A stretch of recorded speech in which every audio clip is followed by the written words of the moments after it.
National Fire Radio. What's up, everybody? Welcome to another episode of The Size Up by National Fire Radio, where what you do off the job matters. And I don't know where my numbering is in my recording or whatever, but I know I'm getting close to 100. This may be 100 for all I know, because you guys all know I'm like Mr. Unprofessional podcast host, I guess is an easy way to describe me, right? But I don't know, we're around there. And it's cool, like, to think that I'm getting around that 100 number. Like, I was shocked I got to do a podcast, and then shocked I got to bring a podcast back after being off for whatever the hell long it was, like 2 years or something. I don't even know, man. But whatever.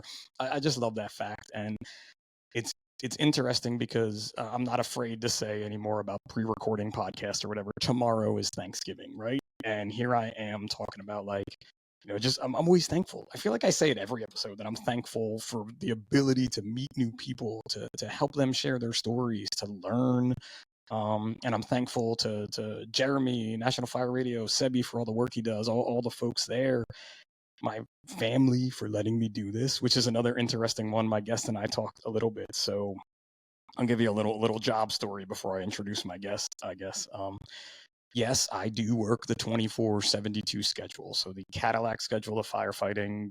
My good friend James Gearing in Florida has been pushing this schedule, that everyone should be on the schedule. I totally agree with him. However, there is a downfall, in a way, to this schedule, where you work. So the easiest way to explain it is tomorrow is my first Thanksgiving off in 5 years. Because the way the 24/72 schedule works, if you have an event that is the fourth, like Thanksgiving is always the fourth Thursday of November, your rotation means you work the fourth Thursday of November 5 years in a row. So it fell to my shift 5 years ago, or 6 years ago, I guess. Obviously, sometimes it can be 6 years. I guess a leap year in there, something messes it up. But whatever it is, it is. So tomorrow will be my first time with my family on Thanksgiving in 5 years, and everyone is weirded out about this. Not because I'm going to be there, like, it's just weird because they're so used to me going to the firehouse. And even at work, I'm like, I don't know, I just kind of want to come here. It's the easy button. The local Hyatt hotel cooks us this amazing meal. They drop it off at the firehouse. We have the whole day planned for what we're going to do, how football goes. Like, obviously, there's one thing I can do tomorrow that I couldn't do at work, and that's have an adult type beverage, because we don't do any of that stuff at work. Don't even think that. But it's so funny that my kids are like, you're going to be with us on Thanksgiving. How strange is this? Because they just got used to me not being there. So whatever. It's my little personal story about the day tomorrow. And I am going to love every minute of it. And I've actually, my shift has been prepping the new shift for, like, what we've done for the past 5 years, being this is their first year on it. What we call the first platoon has it for 5 years. And we're like, this is how you do it. Get the tables from the back, set them all up here. We even gave them, we cleaned out our locker, and we found a tablecloth. And somebody's like, what the hell is this tablecloth for? And I'm like, we use them on Thanksgiving when we eat on the bay floor, because we bring the whole shift in to do it together. So we gave them our tablecloth because we're such nice guys. But anyway, I guess I'll start the thanks thing now. Thank you all for listening. Every week tuning in, following us on social media, following me, shares, likes, responses. Thank you to all my guests. You guys have been amazing. And if you want to come on the show, if you have something you want to talk about, please reach out, because some of my best guests have come from random kind of Facebook Instagram type interactions. So feel free to reach out on Instagram, whether it's through National Fire Radio, through the Size Up. You can find me, 555 Pip. And today my guest was actually like, how'd you find me? How'd you find me on social media? Like, because this was like a random, I slid into his DMs kind of thing, which I do a lot, or a comment maybe. And he is very involved in firefighter fitness. And I told him, I'm like, through my 555 connection, my personal social media account basically tells me anytime any firefighter does fitness anywhere in the world at this point. That's the algorithm there, aside from a few other things, but we'll keep those private. But, I do see a lot of firefighters working out and such.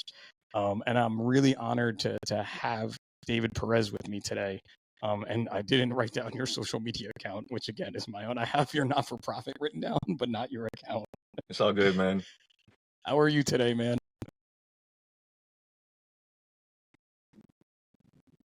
Oh no, did I lose you? How are you today? Did you hear me? Yeah, Can- I lost you there for a second with the after That the happens. intro there. That happens. That happens. So how are you today, Dave? Let's start that I'm way. I'm great, man. First I want to start off, by thanking you, man, and inviting me onto the show, dude. It's I've been listening to your show the last two or three. I've been listening to them. I was like, oh man, I like what you do, and you know I like the format. I like all the stuff that you've been working on. But I'm doing well, man.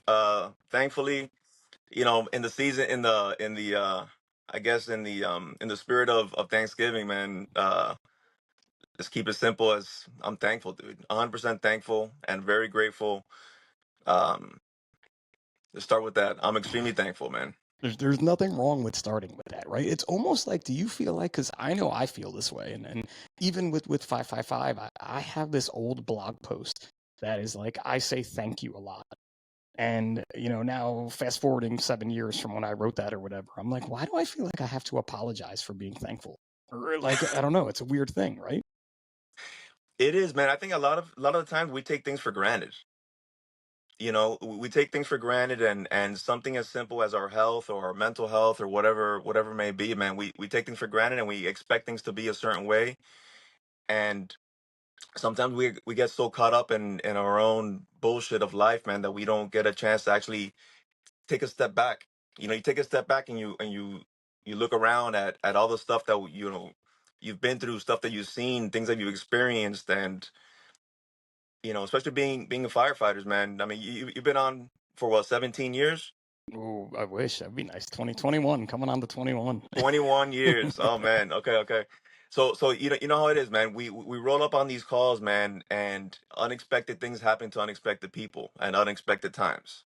You know, And of course, I think having that gratitude, man, and having that when you wrote down like what you're thankful for, sometimes you might have taken a step out of your own reality in your own life, and you realize how thankful we all should be, man. All of us, every single one of us. The moment you open your eyes, you know, is another day to thank the world, man. Thank society. Thank everything that's been going around. No, for sure too. And when I think about that, I wonder like, is it because I'm old now? And I'm not old. I'm not even. I'm close to 50. I'm on the as my sister, who's way older than me. I'll point out, reminded me that I'm way closer to 50 than she is, type of a thing. Or I'm on the wrong side of 40 this year because I'm 46, type thing, right? And I look back at my younger life, and especially my early on the days, on the job type days, Mm, and these 21 years have taught me so much. And I look back at myself and I'm like, how did I miss these opportunities?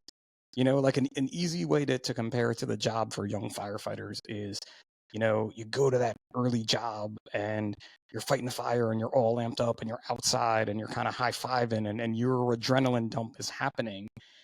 And what you don't realize is around you, folks that were whose house that is are staring at you kind of smiling and high-fiving, but they've just lost everything that they have in their world, all their right. possessions, and they don't understand that, and they're in a different point.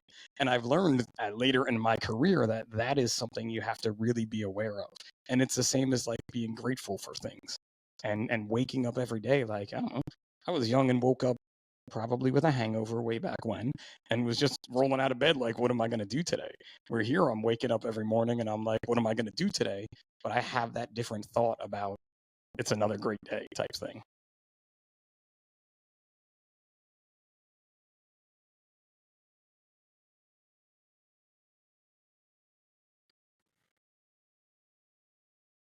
Oh no, you're having some internet problems? No, it's just I'm good, man. All right, but yeah, on that same note, and I think a lot of it has to do with and I hate to throw this word around because sometimes it gets nowadays it's like the hippity dippity bullshit, but like being mindful of stuff, I think that has a lot to do with it. I try to I have two kids. I have a an 11-year-old and a 9-year-old. And my 9-year-old son, I try to instill in him, man, that you got to take a step out, to take a step back from your reality, man, and just look at certain things. And I hate to throw that out there, but being mindful of your situation, I think, is always something to keep in mind. To always have in Sure. the forefront of your mind. That we can get so caught up in our own stuff that sometimes you just you lose track of what's important. It's no different, like you said. When you're in a fire and you're brand new, you're like, man, I'm in good shape. Why is my low air vibe going? My low air pass alarm going off. Well, as time goes on, you realize, oh wait, I need to be cognizant of my breathing. I gotta slow myself down. I'm hearing myself. Like, why am I breathing so fast? I'm not even tired. That kind of thing. Like, Yeah. let me slow myself down, relax, chill, and then reset. Kids, 21 years later, I still do it. I still have to remind myself in my head. We had live burn training yesterday, right? I'm doing a search with one of the guys, and even there, I'm like, oh man, I'm breathing too fast for this. Like, what am I breathing so fast for? We're in the fire academy. Like, what's going on here? Like, why am I doing that, right? And that mindfulness and that being in the moment. Now, that is something that I too try to instill in my two boys, who are, see, I'm gonna mess it up now too, 14 and 11. Um, I love my parents. Everybody knows I love Big Russ. Spend a lot of time with him. Big Russ was not telling me at 14 and 11 these things that we just talked about that I think we're both trying to instill in our kids, right? Were your parents doing that at all or in any way, shape, or form? No way, dude. You know how it is, man. I mean, I was one of those latchkey kids, man. My parents worked, you know, 80 hours a week. They were gone all the time. They had their own business. My old man was a farmer, and so everything was all about work. Hey, listen, 5 o'clock Saturday. Yeah, there's no school today. We're going to work. Let's go dig ditches. Let's go do this. So like, no, there was no talking to. There was zero talking to about hardships, about what to expect in life. There was zero communication about any of that stuff, man. Everything was, you know, it's kind of funny because I feel like I learned everything that I feel like. So I'm 45. I'll be 46 in May. I've been on the job now 18 years, and I feel like with all that time getting caught up in our own bullshit of life, man, I feel like these last 5 years have completely like changed my trajectory of life, Sure. 100%.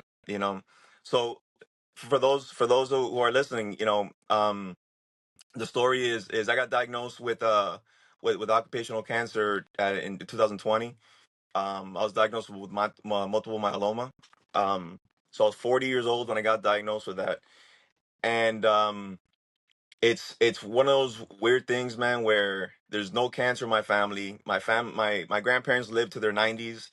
My dad passed away young, but it was through massive heart attack, unexpectedly. But zero cancer in my family, man. So cancer was not even in my wheelhouse at all, at all. Um, did my chemos for those years. In 2022, I got diagnosed with a secondary cancer, mantle cell lymphoma, which is another blood cancer. Um, did all the chemos, did all that stuff, and then in 2023, a year ago, I had a stem cell transplant. And fast forward now, thankfully, I'm considered cancer free times two, which is kind of a surprising thing since the two cancers I got diagnosed with, they're both incurable. They're considered incurable. So it's kind of like doctors, they're kind of dumbfounded and confused as to how that all went about. But the perspective that I got these last 5 years, man, to me, it I pretty much had to reset and throw my old self away and become a newborn person, 5 years ago, with all the experiences and all the life experiences and all the everything that I've gone through growing up.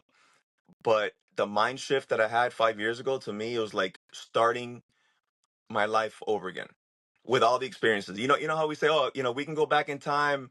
I wish I can go back and start school again. And with all the stuff I know now, I feel like I have that insight with what I've experienced these last 5 years. It's been insane, I'm insane. I'm I'm sure it has been, and this is always a weird part, right? Because I want to be like, so now what do you say? Like, congratulations, like, right? Like, I'm so happy for you, right? I'm definitely happy that you were healthier and that you beat, kind of like this horrible disease that so many people are affected by. But right, you get that, like, do I congratulate you? Mhm. Do I give you a high five? Do I give you a pound? Do we hug?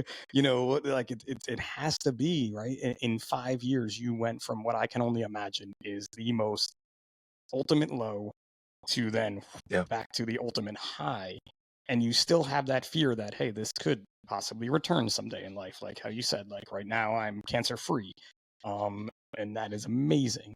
But just that emotional roller coaster, like, do you want to kind of talk about that a little Mhm. bit? Because I think that's insight that is really important for people to understand. Because you don't always look at it. You're just either really sad for someone looking at you on the outside. I'm really sad. Hey, you have this horrible disease.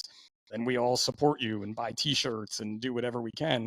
Then we're really happy for you. But you went on this ride. So is that something you want to maybe explain a little more? Yeah, dude, of course, man. It's like you said, dude, the high, the lowest of the lows, man. When so imagine I got diagnosed at 40 years old, and it was like I er, so they caught mine on a routine physical, right? So every year we do our yearly physicals at the department. And in 2019, you know, feeling fine, I was doing my workout. I've always been a workout guy. I've always been that guy who's been like I try to strive to be the guy in the best shape in my crew or whatever. Fitness has always been the forefront of my mind since I was like 13 years old. Um, so when I got that diagnosis, man, it was like everything, all the control that you thought you have, it makes you realize that you have zero control of outcomes, Which is you really know. hard for folks like us, right? Oh, Because dude, we firefighters are like, we go fix the problem and then we leave. Like that's our control, right? And when you have that taken away from you, it's hard. well, check this out, man. So when I got the initial diagnosis, again, problem solvers, right? I was like, all right, it was horrible. Of course, it was like shit. The main thing that I was worried about was my kids. At the time, my son was 4, my daughter was 6. So I mean, they're little kids, dude. Little babies, innocent kids who as parents, we try to put these kids in a bubble and try to protect them all the time. Um, so that was probably the most difficult thing. Like, how is my wife gonna be able to endure if when I die? There's no cure for this. People live 3 to 5 years with this stuff. So like, what's gonna happen here? I got 3 to 5 years. Okay, so now the timer's ticking. The timer's ticking. So like, it got so dark to the point where I was like, okay, maybe I should start writing monthly letters to my kids so that when I die, um, every month I got something to look forward to. Yeah. Like something to read and see my handwriting and stuff like that. It's And an from losing my amazing my dad. an amazing Michael Go Keaton ahead. movie called My Life, where he was doing videos. Like this is old school Michael Keaton, where like he had like a home video camera on his shoulder, like VHS for his future child, of like things No like you're shit. saying, Oh, I like how gotta to find that one, shave, all man. that stuff. Very good movie. I gotta find that. Oh, that's good. Okay, yeah. I didn't even know that movie was out, and I'm a huge Michael Keaton fan. Yeah, I just didn't even know that throwback was. Michael Keaton, like little post Mr. Mom type '80s Michael Keaton, like but really good. Like and I don't want to take you off your story, but I guess this is what firefighters do when we talk, right? Oh, But good, like, man. but right, like I can remember being way younger and watching that movie and just being like, oh my god, like what this person is going through and what he's doing. And then the same thing when you have kids, you pray you're never in an instance like that, right? It's the same as what are kids and being the son of a firefighter, what when they realize how dangerous your job is. When they're Mhm. little folks and they come to the firehouse, it's just exciting. There's the fire truck and there's dad or mom sliding down the pole and let's put on your helmet and let's do this. Then you start maybe dealing with going to funerals for people, or now with the internet, they're seeing these things. So it's a whole different perspective for them. And the same with you, like that was the first thing you thought about was your kids and their future without you. Right. Yeah, exactly. And it was a tough time, man. I think that was like one of the most difficult things I had to like navigate through, you know. But in typical firefighter fashion, I was like, all right, listen, these are the cards that are dealt with me. What's next? You know. So I buried my head in on the internet, dude, honestly, for like 24 hours a day looking at things I could do to try to minimize the progression of the myeloma, or minimize the side effects from all the chemo that I was getting. You know, and dude, like, to be perfectly honest with you, man, like I actually found a lot of stuff and I was able to get control of the situation, right? I skate through with minimal side effects, um, with nutrition, with supplements, and running every day, and working out every day, regardless of the situation. Um, a day after the chemo, I'd go and I run 3 miles. I'd go. I was doing 2 a days. To me, I was like, listen, let me get my fitness back. Because I'd gone through, and you know how we do, man. Sometimes when we have little kids and family life kicks in, we tend to stray from our passion. And my passion was working out. For sure. And although I was still in great shape, my nutrition was shit. Nutrition went to shit for a really long time. Highly stressed, um, sleeping 2 3 hours a night. You know, I had a second and a third job at the time, so I was just I'd work my 24-hour shift, come home, head to the family business, and then go. I had a landscape company also, so I was dude constant, man, Yeah. easily 100 hours a week You're a firefighter. on. That's what we all do. That's all we do, right? Right? Right. That's it. Horrible. What now? Thinking back, man, like I said, I gained all that knowledge, man. I'm like, all right. So I tell my guys now, dude. I understand that financially things are tough, man. But try to focus on your health first and foremost. That's the one thing. The one, going back to control. The one thing that we can control is what we do. The Sure. things that we do. We can put forth more effort to take care of our health. We can put forth more effort. I always tell myself, control the controllables. You know Health, nutrition, mindset, the sleep that we get, and things of that nature. These are things that we could actually put forth the effort to try to make ourselves overall healthy. Um, it's kind of funny because when I got the initial diagnosis of the myeloma, um, and I changed my diet. I don't want to get into the whole nutrition thing unless it's something you want to get into. But Just I briefly, went. briefly, you know how people feel about nutrition in general. So just go briefly because it is important, but let's just go brief. Yeah, yeah. Well, so I went plant based, dude. I went 100% plant based for 3 years. For 3 years, Good man. for you. And dude, no lie, man, all the aches and pains that I had for my whole life, from all the years of football and weight training and all this stuff, everything went away. All the aches and pains went away when I changed my diet, man. I would start every shift with a gram of Motrin or ibuprofen every single day, just because two herniations in my neck, two in my back, sciatica, twisted, inflammation here. My hands. I used to do MMA, so like my hands are destroyed. So like, constant aches and pains, but all that stuff went away when I changed my diet. You know, It's unreal, and I would love for all that to happen, but I would also love to not give up steak. So I'm gonna deal with a little bit of aches and pains here, right? In the nutrition talk. But so it's funny before we started recording, David had asked me about kind of like the software we use, and I was saying that the software we use to record the podcast knows when I get excited about what my guest is talking about somehow. And he mentioned maybe that there's probes in my body or heart rate probes or probes that go in other places that the computer knows that I'm excited, and I'm not going to confirm or deny any of his allegations right now. But what all those things you were saying that gets me so amped up, right? yeah, Because I have been involved in the firefighter fitness world for so long and in the fitness world in general. But something that I love that you said right off the jump, but I didn't want to stop you, was when you did your research, you looked to minimize all of the side effects, right? Because I feel mm, like a lot of people, and not just when it involves cancer, any treatment or even fitness, that it's going to be this be all end all cure what you do, right? mm, And it's never going to be this. Going plant based is not the cure for your aches and pains, but it will minimize them for sure for you. It may not do that for me, but it'll do it for you. And I just love that you did that research. And I think you even said it. You were trying everything at first, right? Anything you saw that could help any single way. And yeah, especially with the side effects of chemo.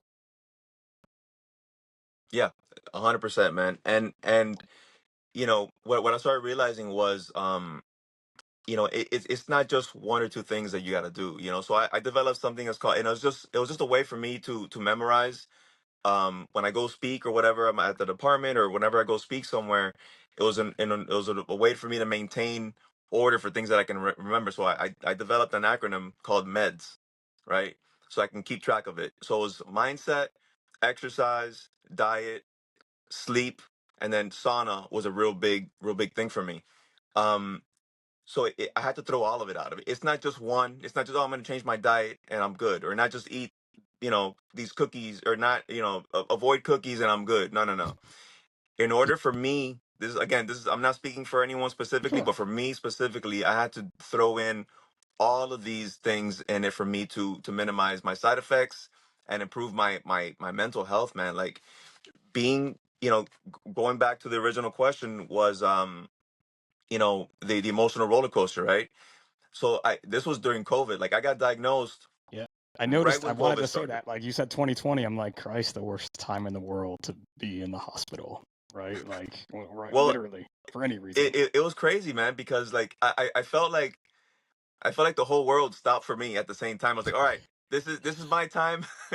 This is my time to recover while the world stopped. All right, now I'm gonna focus on myself while nothing is progressing on the back end of reality. That is so effed up in a firefighter way. I love every minute of it. Like the whole world stopped for me. The best takeout food is happening for me because I have this cancer diagnosis. Like the best Netflix documentaries. I mean, how many times did you watch freaking Tiger King probably like while you were hooked up to a chemo treatment? It was I fucked love up, it. man. Like I did. I did watch a lot of TV shows, but I was so I'm very also very like one track minded when I get that seed planted, man. So like honestly, everything that I did was I ate, slept, and shit research for for health, nutrition, and minimizing. Like literally 2 o'clock in the morning, my wife is like, "Babe, what are you doing?" I'm like, "Hold on, I'm onto something," and I have like two notepads. And I'm like taking notes. I'm like a mad scientist, man. If I had hair, my hair would be like Doc Brown, you know.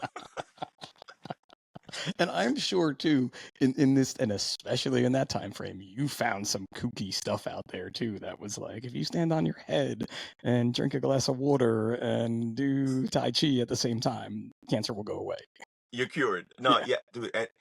Yeah, 100%, man. And I think, research, as good as research is, and it's funny because now I'm actually involved in research now, but we'll get to that. Um, yeah, you definitely have to be careful with what you read, what you hear. You have to do, you have to find, you got to do your fact checks, man. sure. 3, 4, 5 sources that tell you otherwise. Okay, well, maybe as crazy as it sounds, we never know. And another thing is placebo, dude. Placebo, placebo's real. Help the Placebo. firefighters out. Help the non-firefighter paramedics out with placebo, please. So placebo is what your mind perceives, man, pretty much. If you tell yourself, you know, drinking a glass of water while being on your head and doing tai chi is gonna minimize side effects, and you honestly believe it, dude, there's a 30 to 50% chance your body's gonna actually respond to that accordingly. It's insane. Like remember, so studies are done based on a double blind placebo, because the mind is so strong, dude. The mind is so strong that you could talk yourself and believe, to believing anything, which is Sure. crazy, dude. You know? And two, you're kind of in this process, and please correct me if I'm misspeaking, but you're also doing these studies on yourself, right? Because Yeah, you're trying to figure out what's working for your body, because what works for your body may not work for my body. It's the same as just regular fitness. You do MMA and you're successful, and I do triathlons and I'm successful with fitness. That's what works for us, right? It right. may not work vice versa or something like that. The same type of theory with these different things you can do to make you feel better. 100%, man. You have to take notes, and you have to find trends and look to see what It's like right now, a year and a half past my stem cell transplant. I'm having these side effects now that doctors don't even know. Like, oh, most people don't go through this at this stage, you know. And I started realizing that, so I get like these blisters. Anytime I eat something now, so okay, so a stem cell transplant, for those who don't know, a bone marrow transplant, pretty much, um, I get donor cells, which my sister just happened to be my match. They removed her stem cells, and they gave them to me. To put things, Mm. simple. Nice and simple, really easy. Yeah. Um, but what comes with that is there's little side effects here and there called graft versus host disease. So In other words, my body, my immune system is still attacking certain parts of my sister's new cells. So let's say, Oh, okay. so it happens a lot in like things that reproduce quickly, like your mouth, you know. So I started getting these blisters randomly, and I asked the doc. I was like, "Listen, this happens, but it happens when I eat certain things. Is there an association?"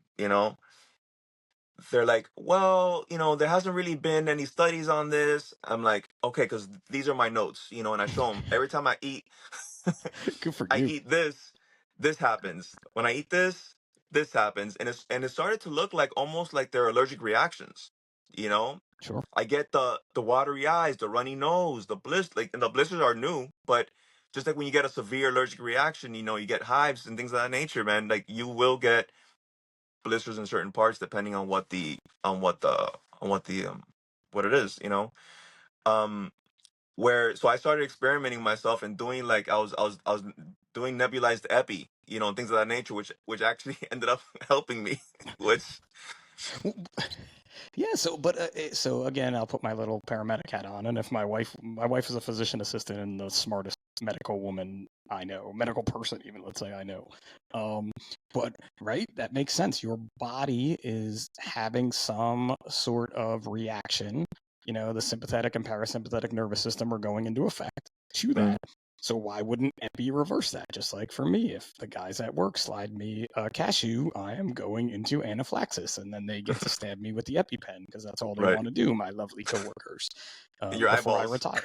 Literally, they're like, "We're all coming at you at once." Like they're like, "You're a medic. How many EpiPens can we stab you with, and you won't You, die?" Type of you thing. go in Yeah, right. standing motion. Yeah, they all downward stabbing motion, yeah, right in the heart. They all want to do it, and like I'm like one. It's one. And like if you stab me with more than one at the same time, I could die. And they're like, "Are you sure? More than one, you could die."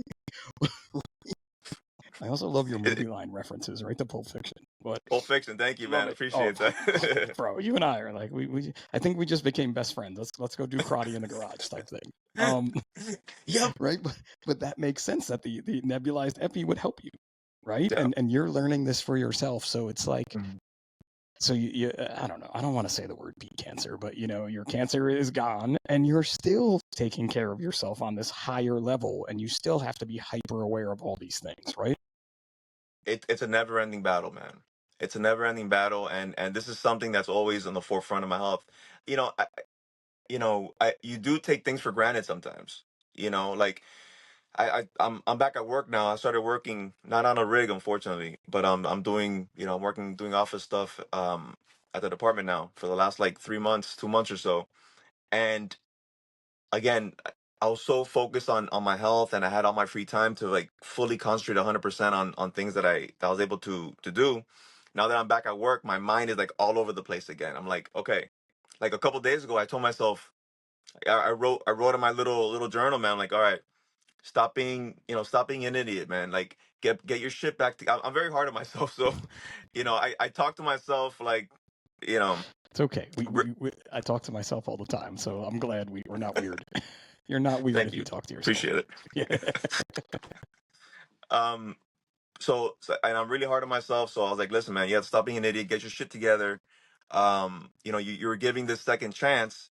Don't don't take your health for granted again. This is a learning experience that you had to go through. Take what you did, learn from it, and continue it on. Don't take it for granted. Going back to what we started off initially, man, opening up, right? Don't take things for granted. Yeah. You know. But I'm feeling good. I'm trying to put muscle back on. So like I started, slacking my diet a little bit here and there. But again, now I'm getting aches and pains. Like I herniated I have two herniations, which I haven't felt anything in my neck in years. And my diet has been slacking for the last maybe like 3 to 4 weeks, give or take. And again, placebo, maybe, I don't know. Now, like, I woke up with a stiff neck where I couldn't even move, man. I tried going for a run this morning and I had a really hard time. I'm like, shit, dude, I got to get my shit back together. I feel like that every time I go for a run. I'm like, shit, man, I got to get my shit back together. Like this hurts. I have to do this more often. Like, because I don't. I really don't run as much as I should anymore. And I use the excuse like, oh, it's my knees, my knees. And I'm like, no, if I just, and it's not even running, right? You mentioned before like you would have chemo one day and then go run a 5K or the next day type thing, or run three Yeah. miles the next day. and I don't know you, but I would assume that those 3 miles were not at like a race pace, right? You're just out there moving for 3 miles most of the time. Yeah, I mean, I do. Look, I'm not a long distance runner. I never have been. My muscles are built for short, explosive movements. That's why I've trained my whole life. So like, Yeah. endurance has always been a challenge for me. But like I do like a 10-minute mile, give or take. 9-minute mile, give or take. Why do we say it that way? I say it that way too. I'm like, I'm out there at like a 9 minute mile now, and I'm like sad in a way. I'm like, dude, a 9 minute mile at 46, I'll take that. Like, yeah, I've run 6:30s before. I'm not running a 6:30 anymore. Maybe if I super trained again, I could, but I don't want to super train again to do that. That's good. I Oh, did it that's once. yeah. If you don't want to, yeah, that's a different story. And I think, dude, we're capable, man. We're at your age, my age, we're capable of this shit, dude. I think if we put the time in, and That's as it. long as our bodies hold up, man, we could actually get back to that. I honestly, wholeheartedly feel that, like for real. I think, um, humans being humans, man, we are extremely durable. We're extremely durable, and we're adaptive creatures, man. You could put us in any environment that we repeatedly do, and we're gonna get there. We're gonna push through it. I mean, of course, physical limitations. You get an injury, you get XYZ. That's gonna hinder you, obviously. But I think, if you were to give yourself grace, let's say give yourself a year to build up to that time again, you'll do it, man. Give You'll do it. myself grace. Have you not talked to me for the past 40 minutes? There's no grace, man. I'm pissed off at myself because I said the wrong thing to you 6 minutes ago. What are you talking about? Give myself grace. A year to train to run a marathon, you silly man. I'm doing that like tomorrow. It is funny because I did set, and I said it on an episode, I don't know when, but like, I'm getting closer to retirement, and I know I need to fill the void of the job with something. And Yeah. I used to be an endurance runner. Mm. I shouldn't call myself that. I ran a marathon and I trained for several marathons, just never got to run them. But I was like, Right. I'm gonna do that when I retire, is I'm gonna dedicate myself to get to. I should February, March would be like my set retirement date. So I'm thinking like, a July, September marathon somewhere really scenic and perfect weather type of a thing, like Big Sur or somewhere that I have to go. But like, I Yeah. need to do that, right? And that would be my grace. That I know, and I know I can wait that long. I'm not looking to do it tomorrow, but like, I Right. need that time because, like you said, all of life is time, right? Right now, I'm dedicating time to you, to my Mm. listeners, to this podcast. Even though we're only taking about an hour and a half out of the day, there's way more that goes into this on the back end that I have to do and things, but that's time. And I have Right. to plan that time around Mrs. Pitt, around Dex and Finn and their schedules. I mean, you're going to be there sooner. I thought I was there at your kid's age, but now with 14, I got the Uber Light in my cars, man. I am the dad Uber. Dad, can you pick me up here? Dad, can you drive me there? Like, that alone is time. It's time I love. Right. I love the wheel time with my kid. Me driving, me now teaching him how to drive, right? That's Right. scary when you're Oh like, okay, man. look at how far I am away. The other night, the weather was so bad here. It rained for the first time in Jersey in like 45 days. I couldn't see the lane lines. And I'm like, bro, is this my old eyes? Can you see the lane lines? Like, he's like, no, not at all. I'm like, good. Help me see the lane lines, please. But it goes back to time, right? And I feel like for you, and that's what we keep coming back to, your value on time is Right. so different than mine. It's you know I think it's the same, man, because to be perfectly honest, dude, you know my time, maybe the only difference is I realize how precious the time we have on here it really is. um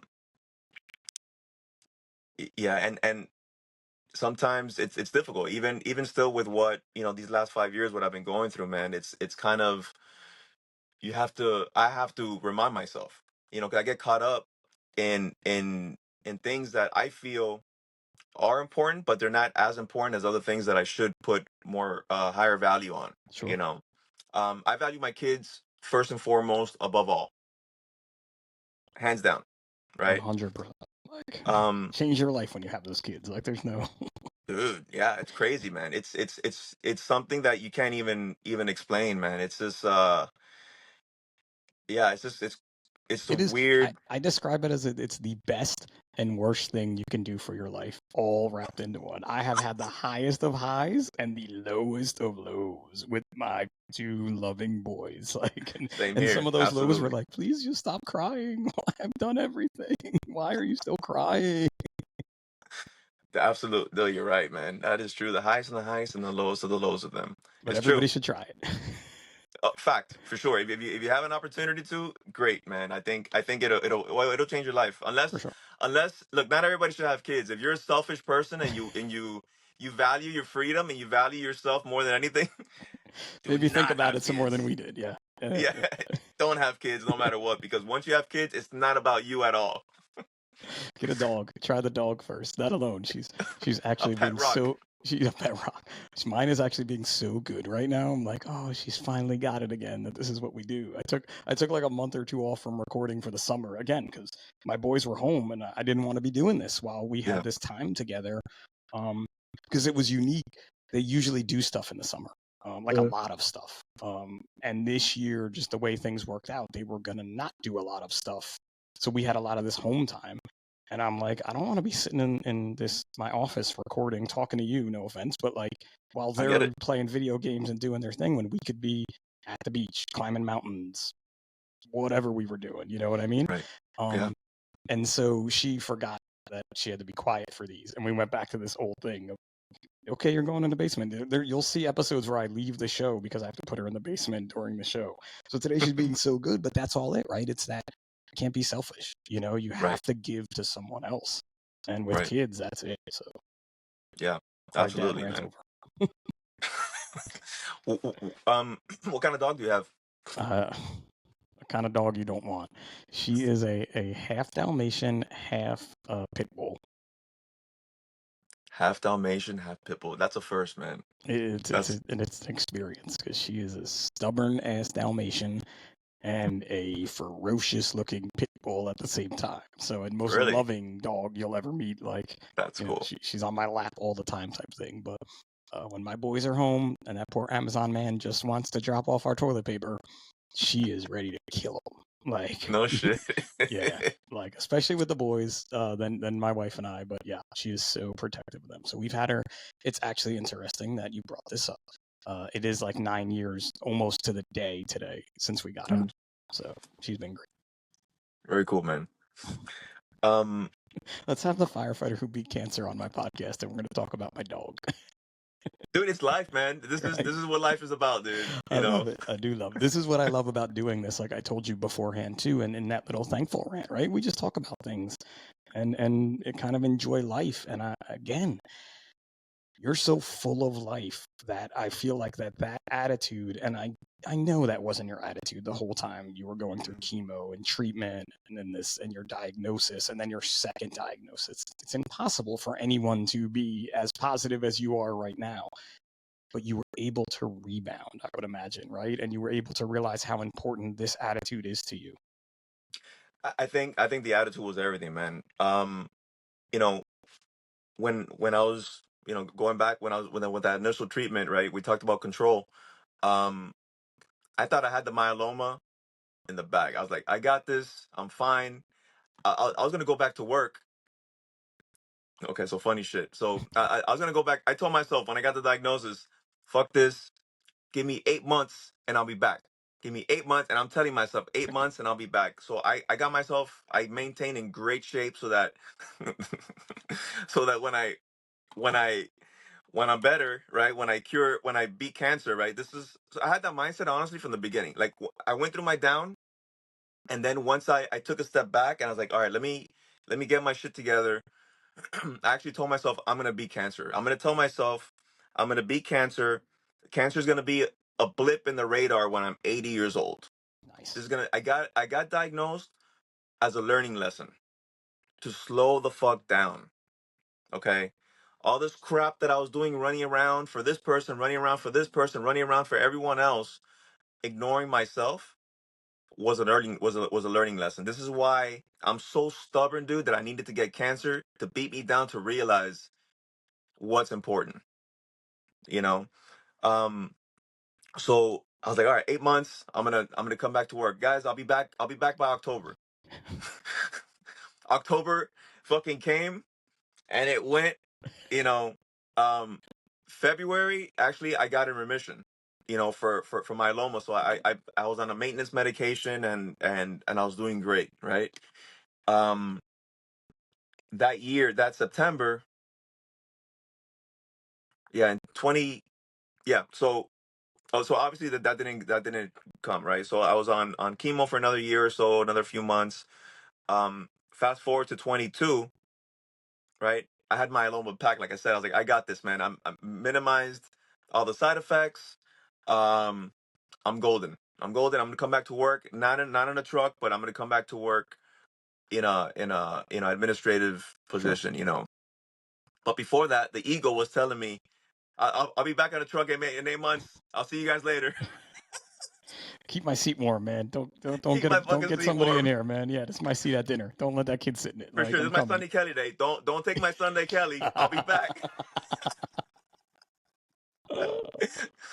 But the Meanwhile, the reality the is, guys are divvying out your Sunday Kelly 3 days later. Like next day, like, who wants it? Smelling it. I gave him 3 days. I would give you at least like a week or so until we were like, okay, I get his vacation spots. um, but going back to that control, man, where I'm like, all right, I got this under control. I got this, dude. This is fine. Well, then, you know, a couple months go by, and I was getting ready to go back to work, like I said, doing admin shit. Um, and for a couple nights, my wife kept waking me up, say, "Hey, why are you snoring? Like, wake up!" I go, "What do you mean? I'm fucking snoring. What's the big deal?"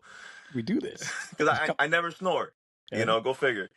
Um, so that morning, I got up and I looked myself in the, I looked down my throat and I see a lump inside like my tonsil. My tonsil was swollen. So I went I contacted my myeloma doc at UM, and he's like, "Oh yeah, you have a swollen lymph node. You have some kind of infection. I'm gonna give you antibiotics. If it doesn't get resolved by then, I'm gonna send you to an ENT." So I took the round of antibiotics, and the thing was still there. You know. Um, so I went to go see an ENT.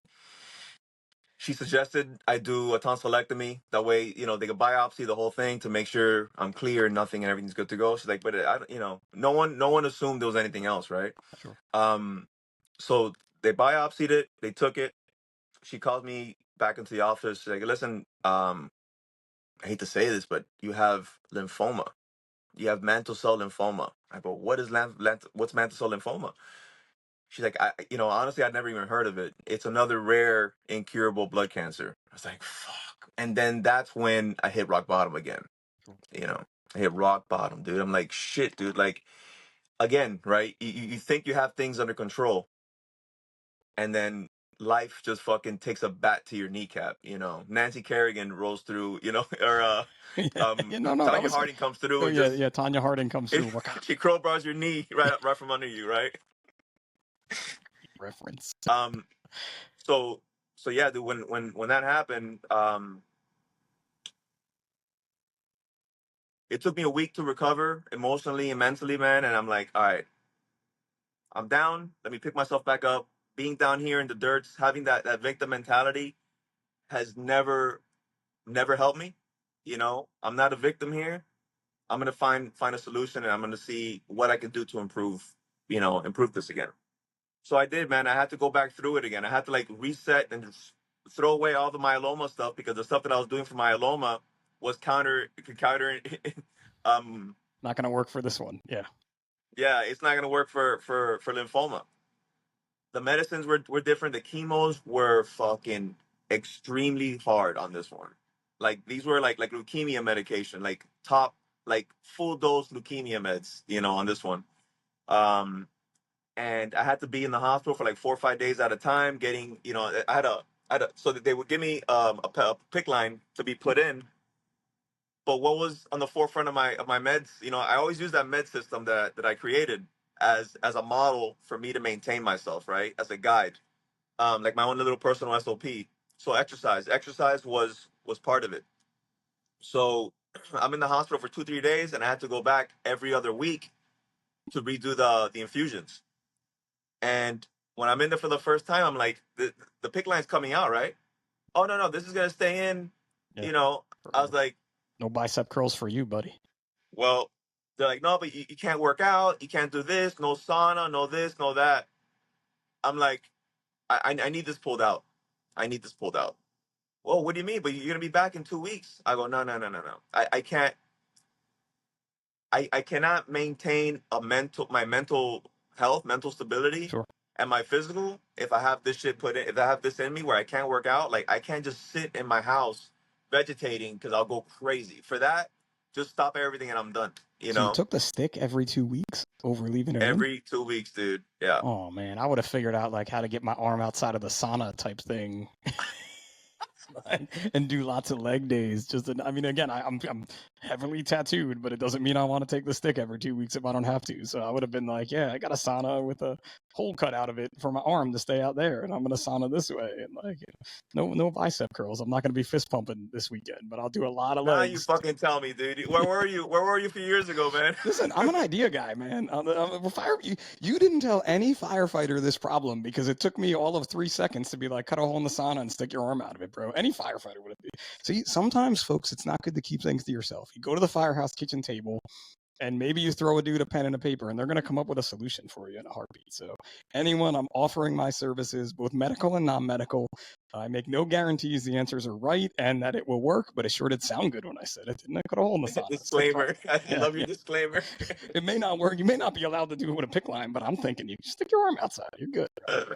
Come to me. This is why. That's why I'm the host, buddy. All right, plain and simple. Like that's. I said it. Finally, I said it. I'm owning my job as the host and problem solver. Reach out. Extraordinaire. $5.99 an idea either. That's my hourly rate. But yeah, dude. So I had this thing pulled out every time, man, and had it reinserted because even with the pick line, I couldn't even work out. You Yeah. know, like they were saying these stories where the pick line will flip inside, and it's like all Oh these. yeah. There's a horror and just the infection too of moving it. You know what I mean? And the risk of infection. There's so many different things, man. And I'll give another full disclaimer. My wife would not let me do that anyway. So that would be like stomping me into the ground. Like Right, she right. would have me in a bubble at that point. I think like I would be the bubble boy. For sure, you be bubble boy, you be fucking, Yeah. you know, fucking pushing you down across the highway. Like the hamster. Yeah. That's how I'd be getting there Yeah. because Tracy would be like, "There is nothing." Like, You know what? It reminds me of was that I don't know if it was Jackass where they were in that bubble and they would hit each other with a car. yeah, Jackass. Definitely one of the Was that Jackass Jackass? shows or movies. Yeah, where they were trying that one out, like, or where they were putting each other in it and going down the hills and then seeing what happened, type thing. Yeah. Um, but yeah, dude. So every time I'd go in, you know, I'd have that infusion. I had the infusion, and I get it removed, and then a couple weeks later, come back and put it back in. Like they thought I was fucking crazy. They thought I was I crazy. agree. I'm not saying I don't disagree with them. So, Even so, dude, where I was so obsessed with the exercising, where I'd be working out in the hospital bed. They had, dude. I'm not gonna say I was a diva, but I was a diva. You know, they wanted me to have. So they had these alarms on these beds. And I'm like, listen, I'm not. I don't need help. I'm not your typical patient. You know, I was like, I guarantee you right now, while the IV's in my hand, let's go run stairs. I'm gonna outrun everyone here. Like, I don't need help to use the bathroom. I'm fine. I don't need this alarm shit on my bed, dude. Um, but I would even work out. So like, anytime I get off the bed, I thought I disarmed. I disarmed the. You know, I oh, you disabled the thought you alarm, hacked the system? which I did eventually, but not this time. I'm doing one-legged squats on the edge of the bed, and I didn't hear the alarm inside, but I guess that the nurse's station was going off. Next thing I see, the door gets kicked open and like 8 people rush in, and I got my leg on the bed and I'm doing one-legged squats. They're like, "Sir, are you okay? Do you need any help? What's going on?" I was like, "No, I'm just working out. I'm fine. Like everything's fine." You know? "Oh my God, what are you doing working out? You should be laying in bed." I'm like, "No, dude. Like I'm fine. I'm fine." legend right there is what we call that, because you know that the hospital staff is telling that story to everyone that they've ever met when it's like, oh, what's one of your weirdest patient stories? And they're like, we had this jackass fireman one day and the alarms are going off and the dude's in there doing one-legged squats in his hospital gown with his junk hanging all over the place. Like, and of course they've embellished to like everything you can imagine. By this point in the story, it's become legend. So at least you For got that sure, going for for you. sure. So if anybody out there has heard that story, now you know who the dude was with his junk hanging out doing one-legged squats. You know, speaking of hospital gowns, I never wanted to put on a gown. Sure, I gotcha. I wouldn't either. I'm in. A lot of it has to do with that mindset, man. That I told you on earlier, man. Mindset was huge, and I always found a way to. I get like these little cut off hoodies and stuff, and the wiring will be hanging out, and I was like, I'm not putting on a gown. I'm not here for the long term. I'm here for right now, and I'm heading home. You know, Gown means I'm eating applesauce and drooling on myself. I'm not doing it. Like, right, right. Um, you know, yeah, dude. Speaking of infections, dude, on one of the medications for that second. So when I was getting the PIC line with those infusions, I forgot the name of the medication or the combo. But anyway, I was extremely susceptible to to infections. One day I went for a run, and so I woke up one morning. I had like a little irritation on my toe, like on the top of my foot. I was like, man, I wonder why it hurts on top. It's kind of weird. Like, no big deal. I went for a run, came back, worked out, went to go take a shower. So a good like 4 or 5 hours had gone by, right, from the start to the finish. Um, Took off my sock before I went to go shower, and I had a fucking red streak going from my toes all the way to my mid calf. oof, Freaked out. staff, right? Staff. It, possibly, yeah. Yeah. So thankfully it came back negative, but Oh, I good. called my wife. I'm like, hey, I'm going straight to the ER. I'm not fucking around with this.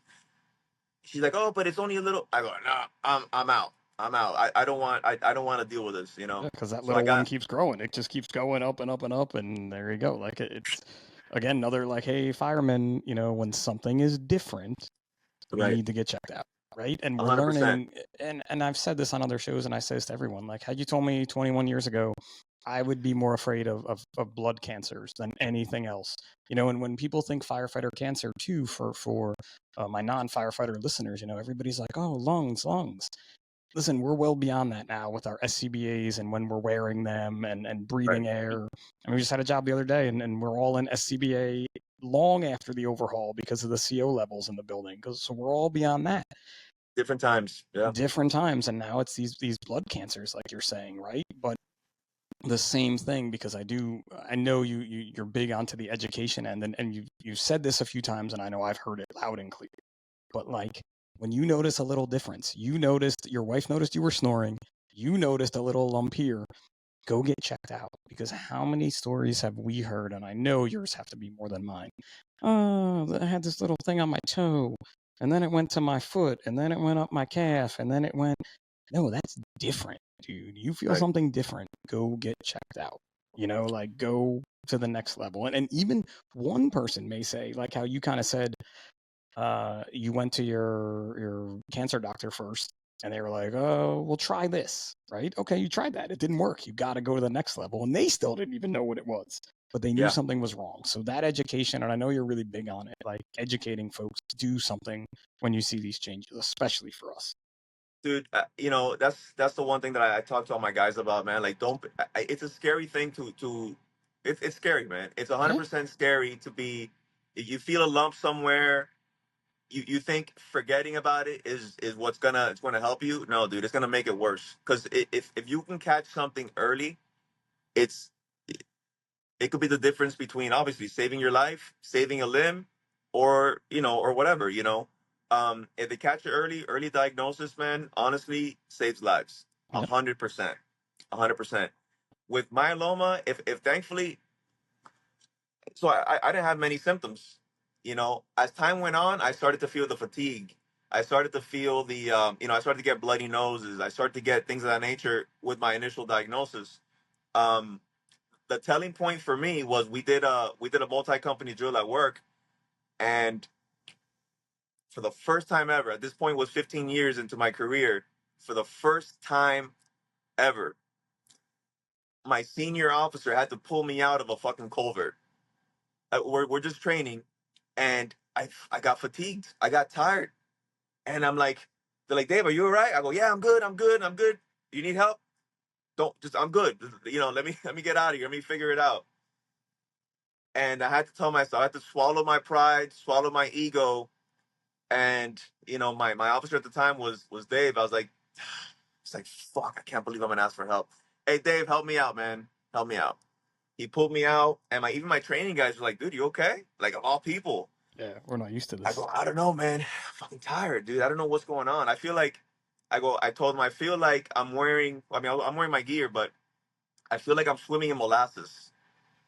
We're just everything is heavy. My arms were heavy. My tools felt like 100 pounds. My gear felt like I was wearing like an extra weighted vest on top of my air pack. Like it was just like things were rough physically. And then that to me was like one of the telling points.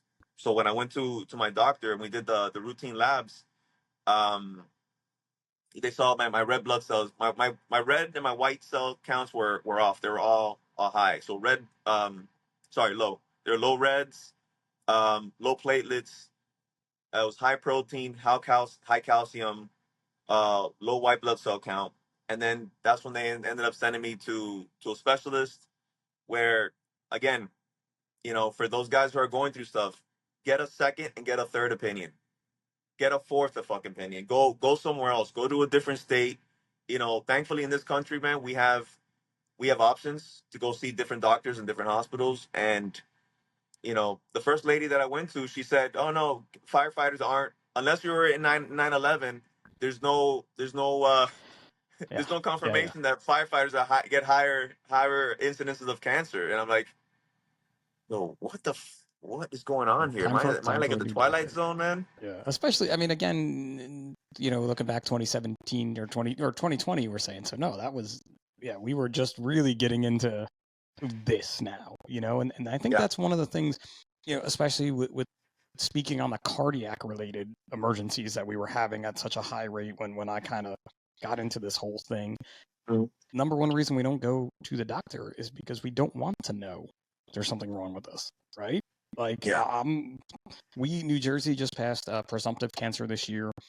My department has been on the forefront of trying to get this statewide screening program in for us for cancer, Yep. and it's taken bureaucratic BS. Let's just call it that, because that's what it is. They a lot of red tape. Kudos to the folks that are get paid more than me and are at a higher level, and our unions for fighting and doing whatever they needed to do to get this program to come. And I believe it's going to be February. This is coming. I can't Nice. wait to get this screening. Good. And at the same time, I am shit scared to get this screening, right? And then I'm going to go get all this stuff done. And now I got to wait for that phone call, right? And that phone's going to ring. And every year we get a really great physical program here in New Jersey we can do. And every year that phone call comes or we schedule our follow up. And I'm just like, okay, we're gonna get through this today. Like I'm prepping myself for that because we don't want to know, man.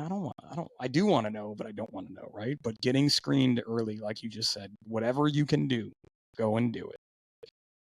100%, dude. It saved my life. It saved my life, and it saves everyone's life. I have numerous guys who they contact me now, firefighters, and same with the same mindset. Like, listen, I'm afraid I found this, and I'm afraid to get it tested. I was like, listen, it's better to get tested and find out early where they can actually cure or find a solution for you than you get diagnosed late stage where now it's metastasized and it's all over. And now what? Now you have no options, dude. Now you have to write your monthly letters to your kids, because you're too stubborn and too prideful or too afraid to find out. You have to And find out, man. and depending on the disease, I mean, I just had someone in my close aura lose a family member, and it was I'm gonna mess this up. But let's just say a month from diagnosis. You know what I mean? Like less than a month from you. He didn't have. I don't believe he had children, but like you don't have time to write. You could have not have time to write those letters, right? And Right. again, sometimes it's just the way things happen, But Yeah. that early, especially in the emergency services, we are exposed to so many different things. It's the same as saying like and we're already over the hour, and I'm totally fine with that holiday episode, even though this is coming out after the holidays. So I'll use that as our excuse to keep talking, right? But like, even what we're learning with mental health, Yeah. dude, check in, get yourself a good mental health professional that works with emergency responders, and go just like you go for your checkup. Go sit down with him or her once a year and let them ask you some questions. And they're having been to mental health professionals myself, they are extremely good at just they ask you a question, you answer a question, and they already know where to go with the next line if there's a problem. But having that baseline Right. for your heart, for your cancer screening, skin, blood work, so important. Watching how my cholesterol is a little high, right? Let's say my number's 59. It's every time I go, it's 65, let's say, right? So I'm just over that number. Right. Sure, I could do some things, maybe go plant-based for a little bit. That'll get it back down. But I know that's where my number is. And maybe that's just me, right? Like it's Right. like Right. baseline vitals, right? How you're definitely a bigger dude than I am, but like being a smaller dude, I'll come out of a fire and you have to go to EMS at this fire, but not these other ones because they showed up or whatever. Whatever the answer is, you have to go to rehab. Okay, take my blood pressure, and like the EMT is like, whoa, that's amazing. You're only 110/70 after you just how many bottles did you say you went through? And I'm like, yeah, that's high for me because my normal blood pressure is 98/60. My normal pulse rate is 56. They're like, oh, your pulse rate is perfect. How did you do that? It's 82. I'm like, no, that's elevated. That's my elevated pulse, right? Because they want it to be Right. 180, like you just did this. Right. Right. All of this stuff is so important, man. It's so important. It's no different, dude, than what's easier, man. Is it easier to when you show up into a structure fire where it's just in its incipient stage, or when it's fucking fully engulfed? When it's fully engulfed, what do? Surround and drown. You're writing it off, right? As opposed to when it's starting off, you have a chance to put it out. It's no different, man. It's absolutely no different.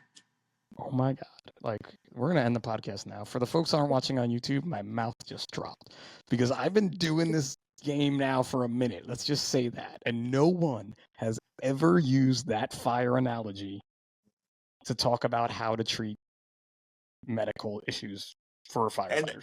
and it's For everything. It's everybody. This is mental everybody. health. Yeah, mental health, cardiac, cancer, your life, any problem, man. You want to nip it in the bud, dude. Always. Do you get paid to say that?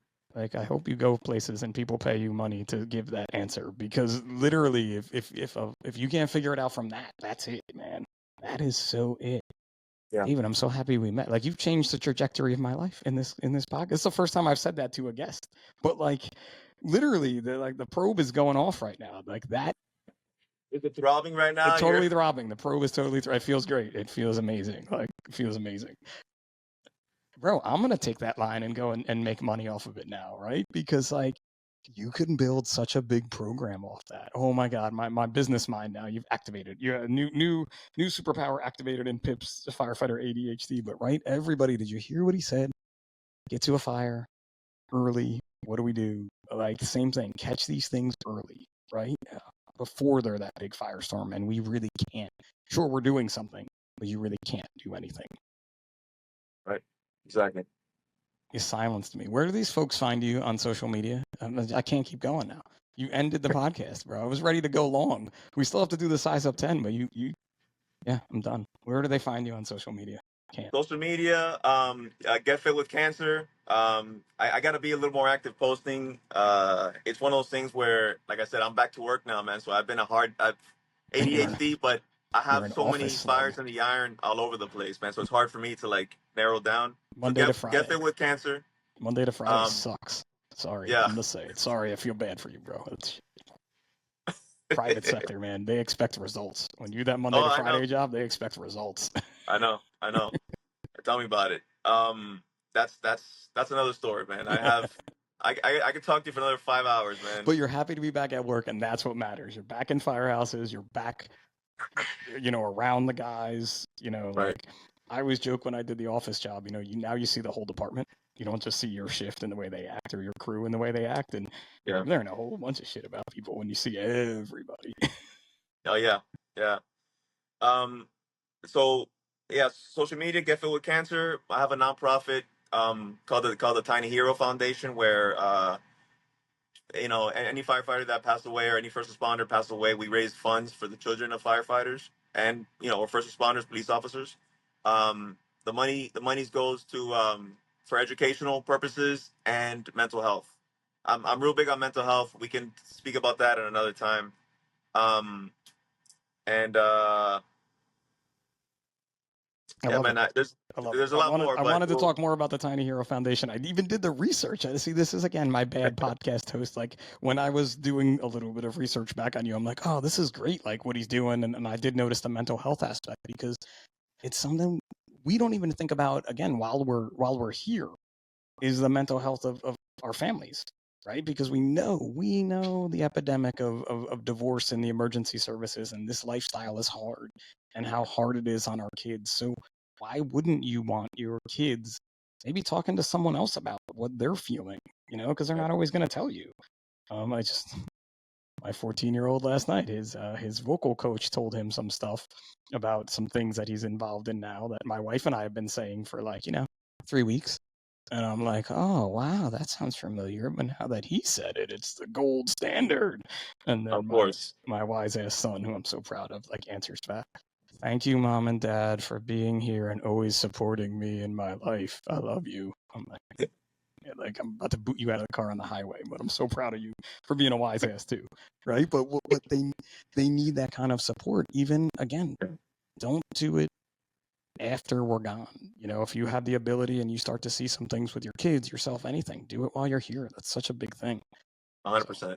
anything I can You do to help know, with the Tiny Hero Foundation, I'm in, man. I I love I stuff like appreciate it, that. man. I appreciate it, man.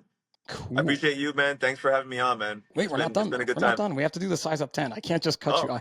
How could I give right around episode 100 and not do this? I don't. This could be the longest one in a very long time. Oh, all right, you ready let's for do the it, size man. up 10? Let's kill it. All right, which one? Beach or mountains? Oh, so I'm from Miami. I'm beached out, man. So 100% mountains. I have, dude. I, this that question is you always get the opposite of what I'm thinking someone's gonna say. So I understand though. You're from Miami. You're from Florida. Hit the mountains. 100% Why not? mountains, dude. We did a trip during COVID to the West Coast, and honestly, I want to leave Miami and move out to the mountains. 100%. Yeah. Which is cool too, because in on the West Coast and in areas of California, you can literally go to the beach 5 miles this way, and then there's a humongous mountain that you can be at, and then you go 5 miles the other way, and you're in the It's desert. wild, We're dude. I'm Yeah. like, you guys, yeah, cool. Number 2 here: a night out or a Night night in. in? Night in, 100%. And not again, being from Miami, I've done my partying growing up. I started partying when I was like 12 years old in Miami. I'm like done. It's it's so crazy that you say that because even that's how I'm talking about justifying my retirement, let's say, or whatever I have to do to convince myself that it's okay. Is I did all this cool stuff. I have to be okay with it. It's just like that. I did all this partying, man. That was me in Right. my youth. I'm good.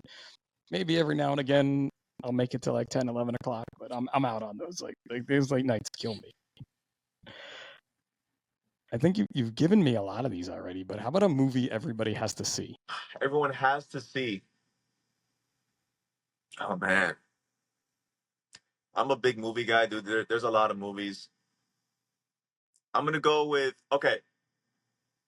One of my favorite movies that I could watch a million times is the original Point Break. Um, but Excellent. but I'm gonna say with the entire series of Planet of the Apes.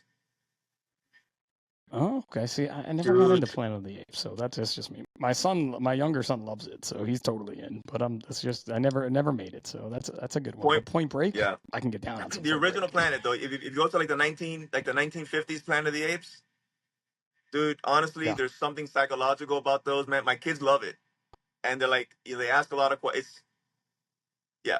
Anyway, that Do your kids though? Because my kids will watch that one, right? And because of HDTV and technology and things, it's like, oh my god, I can see his skin under the mask. Where like when we were kids watching that, I'm like, is that a talking monkey? Like, what is going on here? Is that a talking ape? Like, how did they do that? Like, now they're like, Dad, it's not, they didn't even put 8 feet on him. Look, he's wearing Dude, moccasins. my Like, kids, I make them watch all the old shit, dude. I make them watch all the shit that me we too. grew up Yeah, watching, man. But I tell them, I go, I know it's hard to not look at like the high definition stuff and compare it to new stuff, but look at the message, look at what they're saying. The storyline of old movies are 1,000 times better than any new movie. bro, the Jaws Lego is behind me. Yes, yes, I see it. Yeah, yeah, Right? The orca's there, right? So I'm like, they're like, we want to watch Jaws. We want to watch Jaws. I'm like, boys, you like to surf. You'll never go in the ocean if we watch Jaws, right? So like, I wait a little bit to make sure they're a little older. We watch it, and my younger one, I don't know, he was like 8 at the time. He's like, yeah. that shark is fake. Look at it, Dad. How did you believe that was real? And then I'm looking, and I'm like, oh God, that's horrible, man. Like you can see the Yeah. animatronics. They call me out on that bullshit too, but it is what it is, man. Oh, Smokey and the Bandit. I was so excited for them to watch it, and they're like, it's a ramp. Look, there's the ramp. I'm like, you bastards. I believe that car could fly. Yeah, like the Fall Guy. Remember the old TV show, the Fall Guy, with the Ford used to Yeah, like jump and I'll jump. Yeah, yeah, yeah. yeah. The A Team was like the best stunts ever. Now you watch it, and I'm like, oh my God, that's not even Mr. Horrible, dude. T. Like, ah.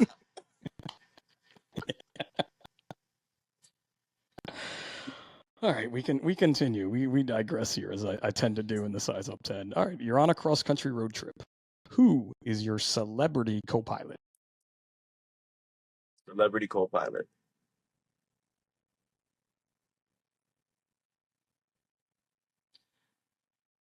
Ah, I'm gonna go with, believe it or not, I'm gonna say Mike Tyson. First time answer right there, Mike Tyson. Would be an A interesting hundred ride percent, for man. sure. That guy must have.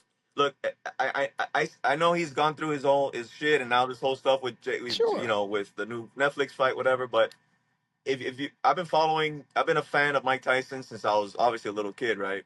And I consider him one of our like modern day philosophers. As crazy as that sounds, I consider him as a modern day I'm there with you. philosopher. There's no wrong answers here, man. There's no wrong answers, right? And listen, if you're gonna be on a cross country road trip, like if you get into some stuff, you're okay because you got Mike Tyson with you. B, he can sing Phil Collins like no other. We all know that from a movie. And he's gotta have some just amazing Absolutely, stories. yeah, Like there's just no way about yeah, that. So hell yeah, yeah. why not, man? No wrong answers here. Do you make your bed every day? Uh, I'm gonna be honest and say no. First off, if you have to think about it, we already know the answer is no, right? Because the people who do it are like, yes, of course, that's what I do every day. So and then usually the people whose answer is no is like, I'm gonna be honest. Like we all already know you are. Well, It's just a here's the question. reason Okay. why. So I made it this morning, right? But 9 times out of 10, I wake up You before knew. my wife wakes up, and I'm out of bed. So Okay. All right, so that's a good excuse. Blame it on the wife. Wait, it's a good classic husband line right there. Like sometimes my wife's still in bed. I just fold my covers back over to make sure I did it. So maybe you could up your husband game, like or your bed making game.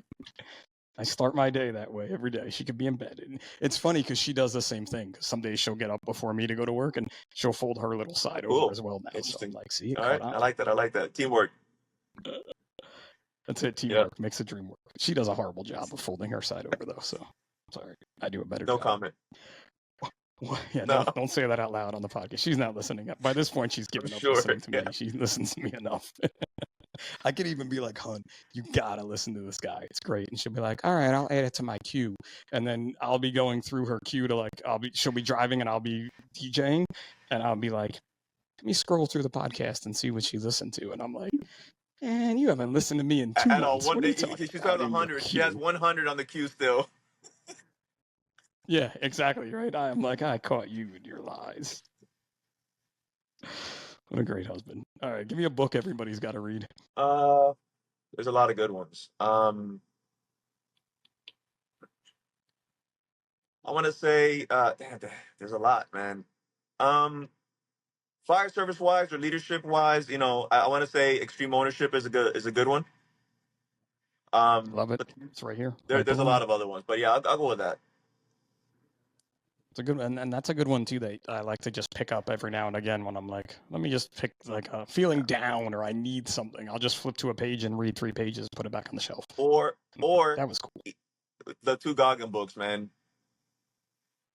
Yep, just as good, right below Yeah. me in my little. It's amazing this question that I ask people about books, and how many of my guests say books that I usually have right in this little desk that I'm sitting at below me that has shelves on it. It's so, again, one of those random ass things, kind of like how having you on the day before Thanksgiving, where I was like, this guy's a thankful dude I've had on in 90 whatever episodes this is. Like, he's got to be. Absolutely. Which one are you taking, Back highways or roads, back man. roads? Back roads, 100%. Nice. How about a bucket list place that you want to visit?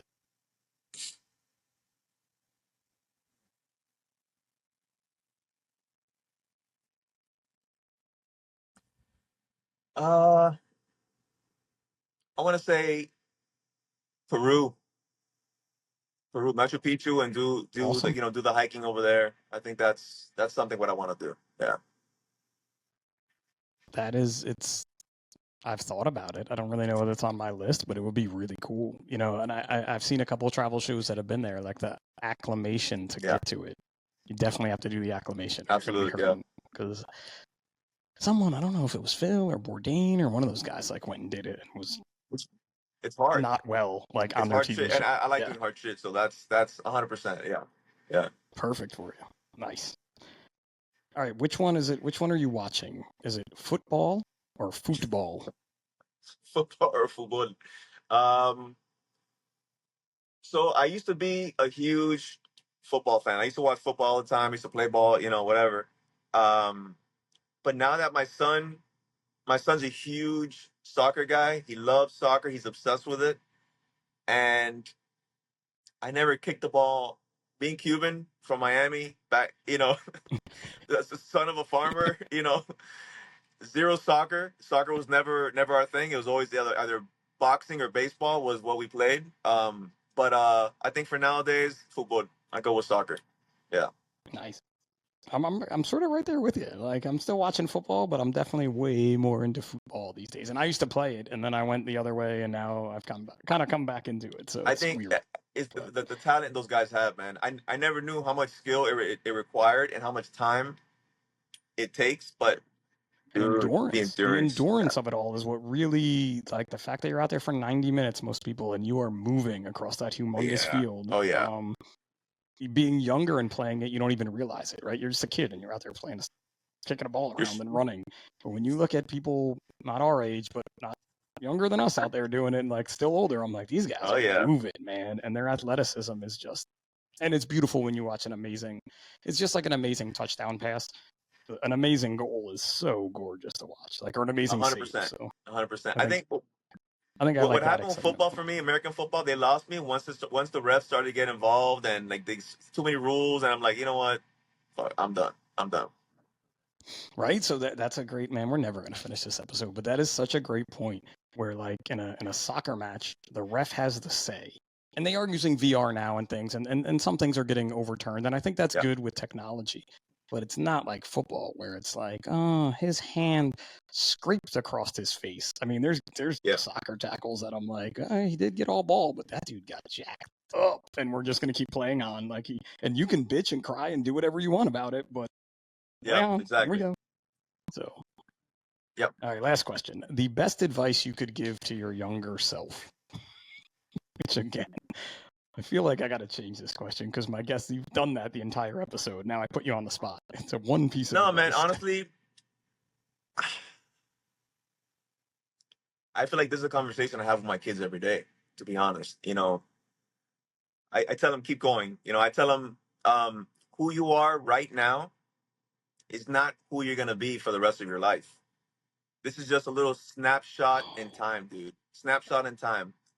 Life is hard for you. I tell my kids, this is the hardest time of your life, man. Being a kid, honestly, everyone says, "Oh, you're lucky. You don't have responsibility. You're a kid." Bullshit, dude. I think maneuvering managing other people's emotions and being trying to figure yourself out and trying to be part of a group or this and that where you're not confident in yourself. You feel like you're trying to bend your way to please everybody. You're kind of confused and lost and you're struggling.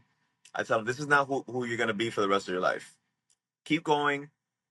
There's this is not your life. This is just a little moment of your life. Learn what you can now, and when you're older, it's all gonna come together And you're still every learning, day. right? And you're still, that's it, right? I think that's the thing too that we know now is we know that that doesn't matter. When your kids are there, it's the end of the world who they're sitting at the lunch table with and who they're, you know, all those things that are so important to them that I'm like, yes, this is very important to you, right? This is the hardest day of your Right. life until tomorrow. That's a line I use. And I still use that on myself. Today's the hardest day of your Correct. life until tomorrow. And you just keep going forward, man. David, this has been great, man. I'm so happy we made it happen. I'm so happy you came on the show, and I'm excited to follow your journey and be any part I of it that I appreciate it, can, brother. man. Thanks a lot, man. Thanks for having me on, man. I really do appreciate you. Nah, no worries, brother. And listen, thanks to everybody for listening. We went way over. I think this could be the longest episode ever at this point, and I'm totally fine with that if you're still listening. I appreciate you. I'm not going to babble on like I normally do here at the end because we've done it long enough. So for the Size Up by National Fire Radio, this is Pip. What you do off the job truly does matter in every aspect of your life. And until next time, take care.